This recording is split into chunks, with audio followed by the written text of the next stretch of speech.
News 7 Tamil, பொறுப்பும் பொது நலமும்.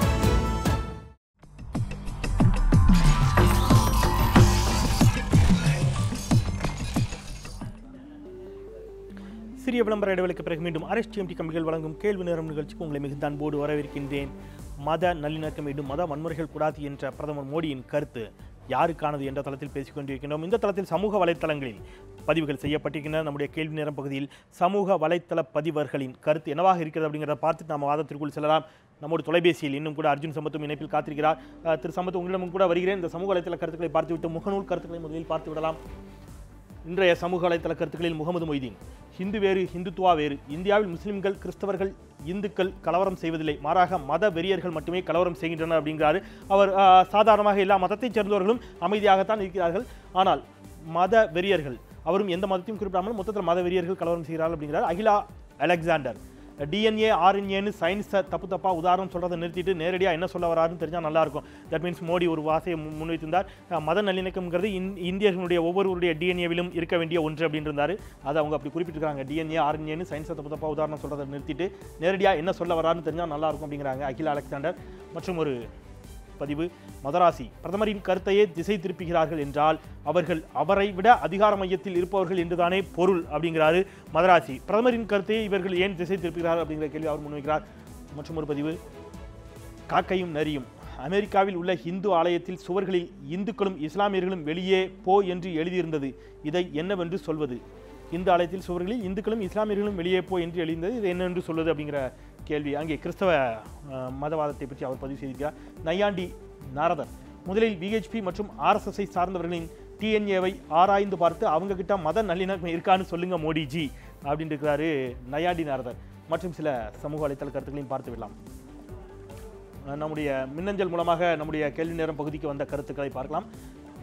கமாருதீன், மத உணர்வுகளை யார் தூண்டினாலும் அவர்கள் தண்டிக்கப்படுவார்கள், முதலில் NDAவில் உள்ளவர்களின் TNAல மனித நேயம் மத நல்லிணக்கம் இருக்கான்னு பாருங்க அப்படின்னு இருக்கிறாரு. தேசிய ஜனநாயக கூட்டணியில் உள்ளவர்களை பற்றி நாகலிங்கம், பிரதமர் நல்லதொரு கருத்தை பதிந்துள்ளார், அறிக்கையோடு நிறுத்திக் கொள்ளாது கடும் நடவடிக்கை எடுத்தால்தான் நல்லது அப்படிங்கிறார் நாகலிங்கம். ஜனார்த்தனன், இந்தியா மதச்சார்பற்ற நாடாகவே இருக்கும், மதம் தனிநபர் சுதந்திரம் சார்ந்தது, வெறுப்பை பரப்ப இங்கு யாருக்கும் அனுமதி இல்லை, பிரதமர் பேசியதை வரவேற்கலாமே அப்படிங்கிறார் ஜனார்த்தனன். நிறைவாக செபஸ்டின், ஏமா என்னம்மா நீங்க இப்படி பண்றீங்களேம்மா, பேசினாலும் தப்பு அமைதியாக இருந்தாலும் தப்பு, என்னத்தையா பண்ணுறது, விவாதித்து நீங்களே ஒரு முடிவுக்கு வாங்குங்கிறாரு. பிரைம் மினிஸ்டர் என்ன சொன்னாலும் ஏன் பிரச்சனை ஆக்குறீங்க அப்படிங்கிற மாதிரி அவர் கேட்டுக்கிறாரு. நிச்சயமாக அந்த கேள்வி நம்மை போன்ற ஊடகங்களுக்கான கேள்வி நினைக்கிறேன். சர்வோத்தமன், இப்போ பேசி என்ன பிரயோஜனம், டெல்லி தேர்தலுக்கு முன்னாடி பேசியிருந்தால் 10 ஓட்டு கூடுதலாகவாது கிடைத்திருக்கும் அப்படின்னு இருக்கிறார் சர்வோத்தமன். டெல்லி தேர்தல் கொடுத்த பாடம் தான் ஒருவேளை மோடியை இப்படி பேச சொல்லியிருக்கிறது அப்படிங்கிறது சர்வோத்தமனுடைய வாதமாக இருக்கிறது. நம் வாதத்திற்குள் தொடரலாம். திரு அர்ஜுன் சம்பத் நம்மோடு தொலைபேசி வாயிலாக இணைப்பில் இருக்கிறார். திரு சம்பத் வணக்கம். மீண்டும் கூட இந்த விவாதத்திற்குள் உங்களை இணைத்துக் கொள்கிறேன். நல்லது, தொலைபேசி இணைப்பு துண்டிக்கப்பட்டது. மீண்டும் கூட அவரோடு தொலைபேசியில் தொடர்பு கொள்ள முயற்சி செய்யுங்கள். நாம் அவரோடு மீண்டும் கூட சில கேள்விகளை கேட்க வேண்டி இருக்கிறது. அவர் ஒரு விஷயத்தை முன்வச்சிட்டார். இந்த தாய் மதமாற்றம் அப்படிங்கிறது எல்லா மதங்களிலும் நடைபெற்றுக் கொண்டிருக்கிறது அப்படிங்கிற ஒரு கேள்வி முன்னிச்சார். நீங்கள் அதற்கான வாதத்தை பதிச்சு நிற்கிறீங்க. அவரோட மறுப்பு கேட்கலாம். அவர் சொல்றார், தாய் மதம் என்றால் முதலில் எது அப்படிங்கிற ஒரு கேள்வி முன்வைக்கிறார். யாரும் வலுக்கட்டாயமாக கிறிஸ்தவத்திற்கோ இஸ்லாத்திற்கோ அழைப்பதில்லை அப்படிங்கிற ஒரு வாதத்தை வைக்கிறார். அது இயல்பாகவே நடைபெறக்கூடிய ஒன்று. அவர்கள் இந்த நம்பிக்கை சார்ந்து அந்த மதத்திற்கு வருகிறார்கள், யாரும் வலுக்கட்டாயமாக இழுப்பதில்லை அப்படிங்கிற ஒரு வாதத்தை வைக்கிறார். இது இந்த தளத்தில் உங்களுடைய வாதம்? இதுவும் இயல்பாகவே VHP செய்கிற ஒரு பிரச்சாரம் தான். எப்படி கிறிஸ்துவ அமைப்புகள் பல்வேறு சர்ச்சுகள் எப்படி இயல்பாகவே அவர்களுடைய மதத்தை பரப்புவதற்காகவும் இஸ்லாத்திலே குரானை கொண்டு போய் எல்லோரிடமும் கொடுத்து குரானில் உள்ள கருத்துக்களை பரப்புவதற்காக எப்படி வேலை செய்கிறார்களோ, அதே போல விஸ்வ ஹிந்து பரிஷத் அது அகில உலகத்து இந்துக்களுக்காக வேலை செய்யும் அமைப்பு, அதான் அதோடைய பொருள். அவர்களும் இந்து மத கோட்பாடுகளை நல்லிணக்கத்தை எப்படி பரப்பணும் அப்படிங்கிறத நல்ல கருத்துக்களை அவர்கள் செய்கிறார்கள், அவ்வளோதான்.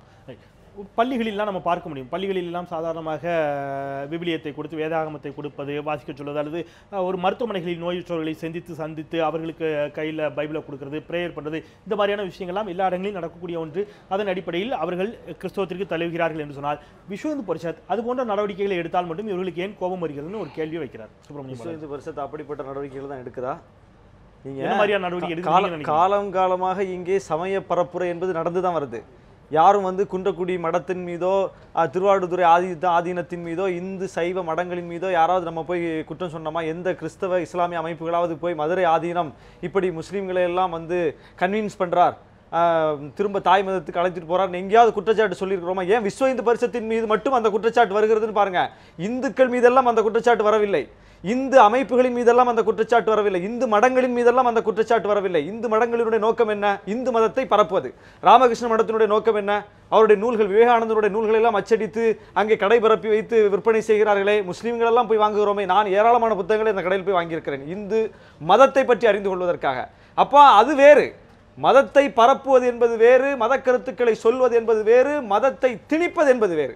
அப்போ விஸ்வ இந்து பரிஷத் செய்கிற வேலை என்பது என்றால், கிறிஸ்தவனாக ஒருவன் மாறி போயிருக்கிறான், இஸ்லாமியனாக ஒருவன் மாறி போயிருக்கிறான், இந்துத்துவ சாதி அமைப்பினுடைய முடைநாற்றம் தாங்க முடியாமல், அந்த கொடுமை தாங்க முடியாமல் ஒரு இஸ்லாமாக ஒரு கிறிஸ்தவனாக அவன் மாறி போயிருக்கிறான். அங்கே போய் வலுக்கட்டாயமாக பிடித்து வைத்து நான் உன்னை மாற்றுவேன், தாய் மதத்துக்கு திரும்புங்கள் என்று அடையாளப்படுத்துவதுதான் அங்க பிரச்சனை. யாருமே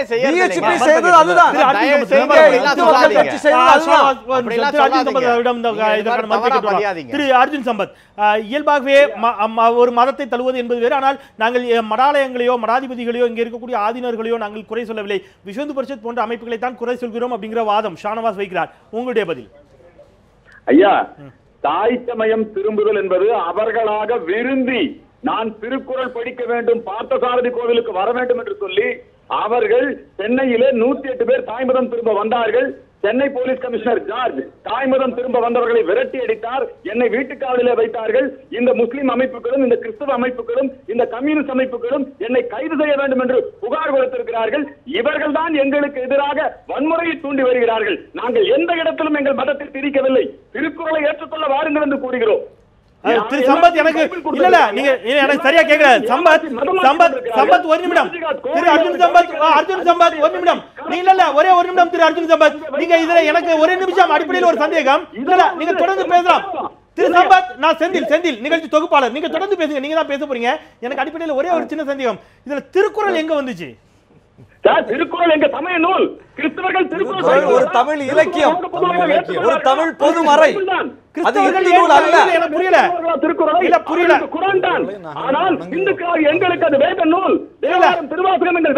திருக்குறளில் எங்கேயாவது இந்து என்று இருக்கிறதா, இந்தியா என்று இருக்கிறதா? இந்தியா என்கிற இந்த கோட்பாடை திருக்குறள் ஏற்றுக்கொள்கிறதா? அது ஒரு இலக்கியம், பொதுமறை. அதற்கு மாட்டாதீர்கள், வள்ளுவரை நீங்கள் இப்படி கரைப்படுத்தாதீர்கள். கை வைத்தால் அது வேற விளைவுகளை ஏற்படுத்தும். இல்ல நிச்சயமாக அவரவருக்கான மதங்களை சொல்லுவதற்கும் மதம் சார்ந்த கருத்துக்களை எடுத்து சொல்வதற்கும் எல்லோருக்கும் உரிமை இருக்கிறது. அவரவர்கள் மதம் நம்பக்கூடிய மதங்களில் தொடர்வதற்கும் அல்லது மதம் மாறுவதற்குமான உரிமையும் கூட இங்கே இருக்கிறது, அதில் மாற்று கருத்தில். ஆனால் இதில் புதிதாக திருக்குறளை இணைப்பது அப்படிங்கிறது எந்த அளவிற்கு, ஏன்னா எந்த கிறிஸ்தவர்கள் திருக்குறளை படிக்கிறாருங்கிறாங்க, எல்லா கிறிஸ்தவ பள்ளிகளிலும் திருக்குறள் கற்றுக் கொடுக்கப்பட்டு கொண்டுதான் இருக்கிறது. இங்கே இருக்கக்கூடிய எல்லா கிறிஸ்தவ கல்லூரிகளிலும் எல்லா பாதிரியார்களும் திருக்குறளை மேற்கோள் காட்டி எத்தனையோ ஞாயிற்றுக்கிழமைகளில் தங்களுடைய மதம் சார்ந்த தங்களுடைய நம்பிக்கைகளை கடமைகளை நிறைவேற்றுகின்ற பொழுது திருக்குறளை முன்னுதாரணம் காட்டிக் கொண்டுதான் இருக்கிறார்கள். எந்த இஸ்லாமியர்கள் திருக்குறளை எதிர்த்தார்கள்? இது திருக்குறளை இந்துக்களுக்கான அடையாளமாக காட்ட முயற்சிப்பது அப்படிங்கிறது நீங்க எதை எப்படி பாக்குறீங்க? அர்ஜுன் சம்பத்தினுடைய இந்த வாதம், திருக்குறள் உலக பொதுமறை, தமிழர்களுக்கான அடையாளமாக பார்க்கிறீர்களா அல்லது இந்துக்களுக்கான அடையாளமாக பார்க்கிறீர்களா? அப்படி தமிழர்களுக்கான பொதுமறை அப்படிங்கிறது தான் அதோடைய கருத்து. ஆனா அது அடிப்படையில ஒரு ஹிந்து நூல் தான். நிச்சயமாக அதுல திருமாலை பற்றிய திருமாலை மேற்கோள் காட்டி திருமாலை எப்படி இருப்பார் என்று அதுல ஒரு 7 குறள் ஏதோ இருக்கு. ஏதாவது ஒரு குறள் எனக்கு தெரியாது, ஆனா அதுல குறள் இருக்கு. அதை வைத்து எந்த அதிகாரத்தில் எனக்கு தெரியல, எனக்கு படிச்சது ஞாபகம் இல்லை.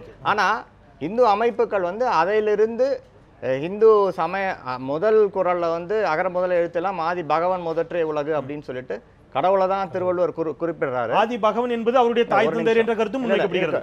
அதாவது திருக்குறளை பார்த்தீங்கன்னா, நீங்க திருக்குறளை பத்தி கேட்கறதுனால நான் சொல்றேன், அறத்துப்பால் பொருட்பால் காமத்துப்பால்னு இருக்கு. அறம் பொருள் இன்பம் வீடு, இது இந்து மத தத்துவம், வேதத்திலேருந்து வந்த தத்துவம் தான். சைவ சமய தத்துவமா ஹிந்து சமய தத்துவம்? வேத சமயத்திலிருந்து அறம்பொருள் இன்பத்தை சொன்னது சைவ சமயத்தை தாண்டி வைணவத்தில் கூட அறம்பொருள் இன்பத்தை பற்றி எங்குவதாக தெரியும். வேத சமயத்துல இந்து அறன்ல பிரம்மச்சரியம், கிரகஸ்தம், வானப்பிரஸ்தம், சந்நியாசம், அதுல அறம் பொருள் இன்பம் வீடு அப்படிங்கிறது இந்து சமயத்தினுடைய இந்த நாட்டினுடைய சனாதன தர்மத்தின் அடிப்படை. இது இந்து சமயம்னா சைவம் வைணவம் இல்லை, சனாதன தர்மத்தின் அடிப்படை. இந்த அடிப்படையில் எழுதப்பட்ட நூல் தான் திருக்குறள் என்பது இந்து இயக்கங்களின் தீர்மானமான கருத்து.